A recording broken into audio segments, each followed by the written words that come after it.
చంద్రబాబు కోసం రేవంత్ రెడ్డి బొంకు మ్యాన్ గా మారారని ఆరోపించారు మాజీ మంత్రి హరీష్ రావు.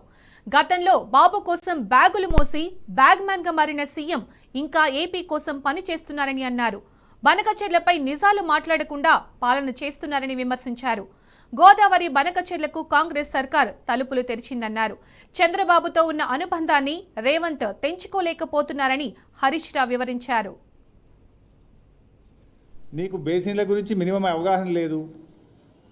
దేవాదులు ఏ బేసిన్లో ఉందంటావు, బంకచెర్ల యాడ్ ఉందంటావు. బాసన్ల గురించి తెలిసినంత ఈజీ కాదు బేసిన్ల గురించి తెలుసుకోవడం. కనీస అవగాహన లేకుండా మాట్లాడి ఈ రాష్ట్రం పరువు తీస్తూ ఉన్నావు నువ్వు.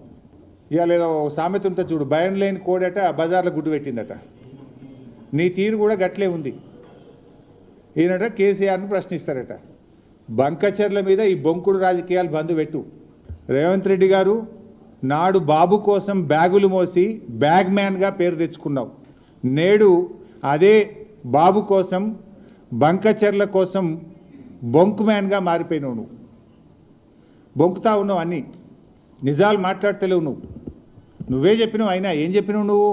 నా స్కూల్ బీజేపీ, నా కాలేజ్ తెలుగుదేశం, నేను ఉద్యోగం చేస్తున్నది కాంగ్రెస్ పార్టీలో అని నువ్వే చాలాసార్లు చెప్పినావు మిస్టర్ రేవంత్ రెడ్డి. ఇలా నువ్వు టెక్నికల్గా కాంగ్రెస్ ముఖ్యమంత్రివి, కానీ నీ హృదయం అంతా కూడా ఇంకా అక్కడనే ఉన్నదని ఇలా అర్థమవుతా ఉంది రాష్ట్ర ప్రజలకు. ఎందుకంటే నీ స్కూలింగు కాలేజీ జ్ఞాపకాలు నేను విడిచిపెడతలేవు. ఇంకా నీ మనసు అంతా అక్కడనే కొట్టుకుంటున్నది. ఎందుకంటే నీ ఆచరణలోనే కనబడుతుంది. నేను చెప్పాల్సిన అవసరం లేదు. పోయినసారి కృష్ణా జలాల్లో 65 టీఎంసీలు ఆంధ్రాకు ఎక్కువ ఇచ్చినటువంటి తీరు కానీ, ఇలా గోదావరి బనకచెర్లకు నువ్వు తలుపులు తెలిసిన తీరు కానీ ఏమర్థమవుతుంది? నీ స్కూల్ ఏజ్లో కాలేజ్ ఏజ్లో ఉన్న ఆ చంద్రబాబు నాయుడు గారితోనో తెలుగుదేశం పార్టీతో ఉన్న నీ అనుబంధాలు ఇంకా నువ్వు మర్చిపోలేకపోతున్నావు. ఇవాళ స్పష్టంగా నేను ఆధారాలతో సహా చెప్పదలుచుకున్నా. ఇప్పుడు చంద్రబాబు నాయుడు గారిని ఈయన ప్రజాభవన్కు పిలిచిండి ఈ మధ్యలో, పోయిన సంవత్సరం మీ అందరికి తెలుసు. జూలై 6, 2024 జూలై 6, 2024 నాడు 2 రాష్ట్రాల మధ్య సమస్యలు పరిష్కరించుకుందామని ప్రజాభవన్కు చంద్రబాబు నాయుడు గారిని ఆహ్వానించాడు. ఆహ్వానించిన తర్వాత ఆ విభజన హామీల ముసుగులో గోదావరి బనకచెర్ల చీకటి ఒప్పందం ప్రజాభవన్ ఆధారంగా రేవంత్ రెడ్డి చంద్రబాబు నాయుడు మధ్య జరిగింది. ఎందుకంటే జూలై 6, 2024 నాడు ప్రజాభవన్లో రేవంత్ రెడ్డి చంద్రబాబు నాయుడుల మీటింగ్ జరిగింది. ఆ తర్వాతనే ప్రాజెక్టు పనులు స్టార్ట్ అయినాయి. రేవంత్ రెడ్డి గారు అదే రోజు ప్రజాభవన్ వేదికగా తెలంగాణ నీటి హక్కులకు మరణ శాసనం రాసిండు రేవంత్ రెడ్డి. ఆ తర్వాత ఏమైంది? జూలై 6, 2024 రేవంత్ చంద్రబాబు కలిసిండ్రు. సెప్టెంబర్ 13, 2024 ఉత్తమ్ కుమార్ రెడ్డి గారు సతీ సమేతంగా బెజవాడకు పోయి బజ్జీలు తినొచ్చిండు. అక్కడ సైలెంట్ అయిపోయింది. ఇక బెజవాడ బజ్జీలు తిని బెజవాడకు పోయి చంద్రబాబు నాయుడు సతీ సమేతంగా కలిసి గోదావరి బనకచెర్లకు ఉత్తమ్ కుమార్ రెడ్డి కూడా పచ్చ జెండా ఊపిండు. ఆనాడు రేవంత్ రెడ్డి ప్రజాభవన్ వేదికగా, బెజవాడ వేదికగా ఉత్తమ్ కుమార్ రెడ్డి ఈ ఇద్దరు కలిసి ఈ గోదావరి బనకచెర్లకు జెండా ఊపిండ్రు.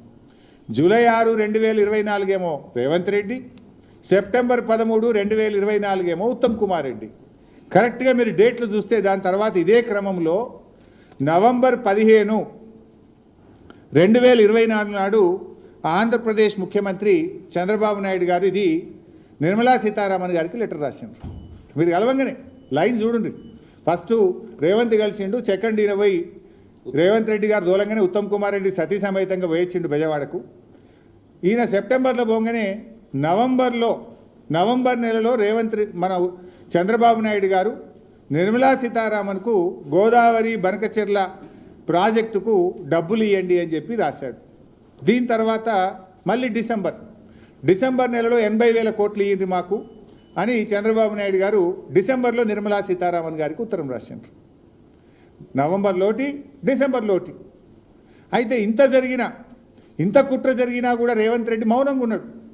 తెలంగాణ ప్రభుత్వం మాకేం తెలియదు అన్నట్టు నటించిండు. ఉత్తమ్ కుమార్ రెడ్డి, రేవంత్ రెడ్డి ఇద్దరు నటించిండ్రు. నవంబర్లో direct open letter Chandrababu Naidu గారు కేంద్ర ప్రభుత్వానికి లేఖల మీద లేఖలు రాస్తుండు. డిపిఆర్ తయారైతుంది, లేఖలన్నీ బయటకు వచ్చినాయి. నవంబర్లో ఒక లెటర్ రాసిండు, డిసెంబర్లో ఒక లెటర్ రాసిండు, పోయి కేంద్ర జలవనరుల మంత్రిని కలిసిండు, పీపీటీ ప్రజెంటేషన్ అవుతుంది, డిపిఆర్ తయారైతుంది. కానీ ఇంత జరుగుతున్నా ఈయన గారు మౌనం వహిస్తాడు, నాకేం తెలియదు అన్నట్టున్నాడు.